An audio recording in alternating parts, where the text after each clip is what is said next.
ঈদকে কেন্দ্র করে কোন সিনেমার কেমন প্রস্তুতি চলছে? ঢাকায় চলচ্চিত্র শিল্পীদের ঈদ মানেই বাড়তি উৎসব। সিনেমায় দর্শকদের জন্য এটি যেমন বিনোদনের বড় সময়, তেমনি নির্মাতা প্রযোজকদের জন্য সবথেকে গুরুত্বপূর্ণ ব্যবসায়িক মৌসুম। ঈদ উল ফিতরে সিনেমার রেশ কাটতে না কাটতেই শুরু হয়েছে ঈদ উল আজহার সিনেমাকে ঘিরে আলোচনা।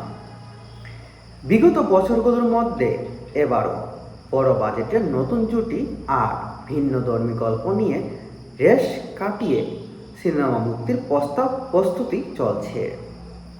আসন্ন ঈদ উল আজহায় সব থেকে আলোচিত সিনেমাগুলোর একটি রায়।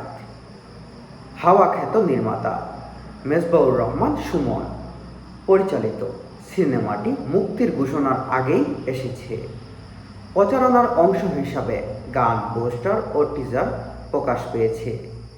এসব প্রকাশের পর থেকেই দর্শকদের আগ্রহ তৈরি হয়েছে। সিনেমাটিতে অভিনয় করেছেন মোস্তাফিজুর রহমান ইমরান ও নাফিজা তোশী। নির্মাতা জানিয়েছেন, সিনেমাটি এখন প্রস্তুত হচ্ছে সেন্সর সার্টিফিকেট বোর্ডে জমা দেওয়ার জন্য।